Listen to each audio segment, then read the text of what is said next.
Jasurbek xush kelibsan. Assalomu alaykum. Ishlaring yaxshimi? Safarlar yaxshi o'tdimi? Xudoga shukr, yaxshi, rahmat. Jasurbek o'quvchimiz, demak, 2022-yilda Amerikani Arizona State University'ga o'qishga ketgandi.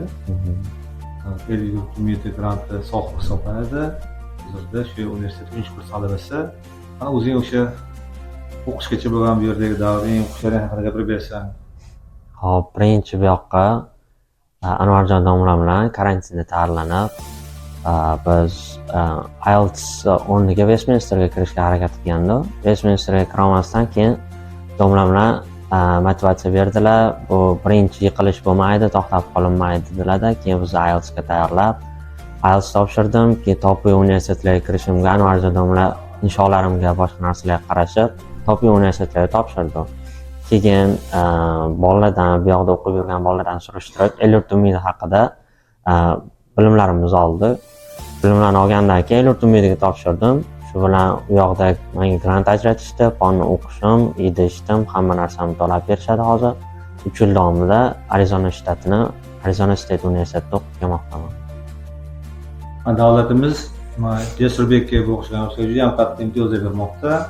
Demak, o'quvchilarimiz eng yuqori nufuzli universitetga kirishadigan bo'lsa, davlat tomonidan deyarli barcha xarajatlar ko'tarib beriladi. Bu esa o'quvchilarni hech qanday moliyaviy muammolar bo'lmasdan o'quvchilarga imtiyozlar beradi.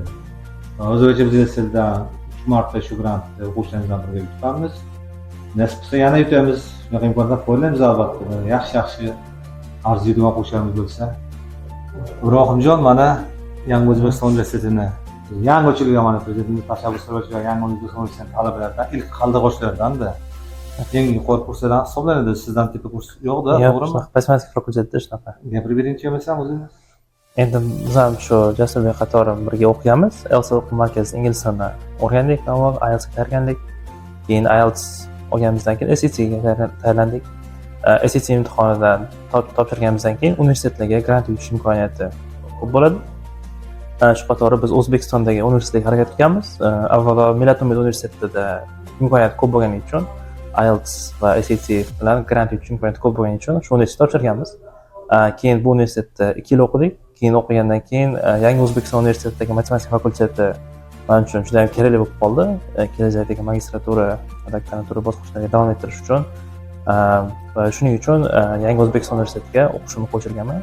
Hozir shu Yangi O'zbekiston universitetida amaliy matematika fakultetida o'qiyman. Bu videoni ishdan asosiy maqsad mana o'zbekistonlik talabalarimizni dunyodagi eng reyting baland universitetlarda ham yaxshi o'qishlarni ko'rsatish bo'lyapti.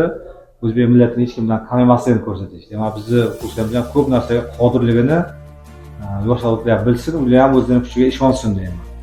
Xo'p, mana shu yangi topshiradigan mana 10-universitet o'qiyotgan o'quvchilarimiz bor, kelgusi harakat qiladigan o'quvchilarimizga nimalarga ko'proq e'tibor bersin, o'zlari vaqtlarini qanday o'tkazish uchun shular haqida gapirsanglar, ularga foydali bo'ladi.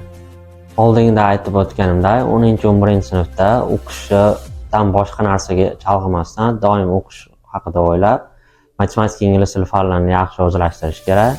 Chunki hozir o'sha ikkita fan zamon talabi.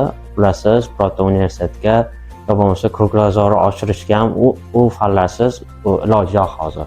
Shuning uchun 10-11-sinfdagilar bolalarga maslahatimiz o'qish to'xtatmasdan, boshqa narsaga chalg'imasdan o'qishlari kerak.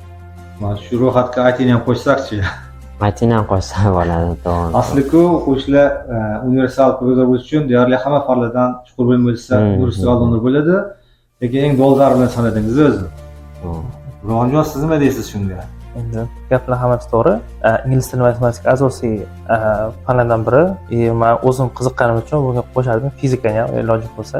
Agar aniq fanlarga ko'proq qiziqadigan 10-11 sinf o'quvchilariga fizika ko'p yordam berishi mumkin universitet davrida. Va albatta matematika, ingliz tili ham ko'p yordam beradi. Undan tashqari aytgan bo'lardim, universitetga topshirish bu kelajakdagi baribir kasbga katta ta'sir qiladi. Qaysi kasb egallash, bu bilan karyera qurish. Shuning uchun 10-11 sinflarda nafaqat fanlarni yaxshi o'qish, balki shu qaysi kasbni tanlash bo'yicha ham ko'nikmani oshirib borish, tajribali insonlardan maslahat olish ko'p yordam beradi. Rahmat, Shularni ham xushlarga kelishlarida omad tilaymiz.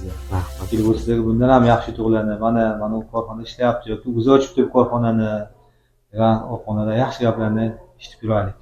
Xolos. Ishlarni rivoj bersin Alloh. Rahmat. Rahmat.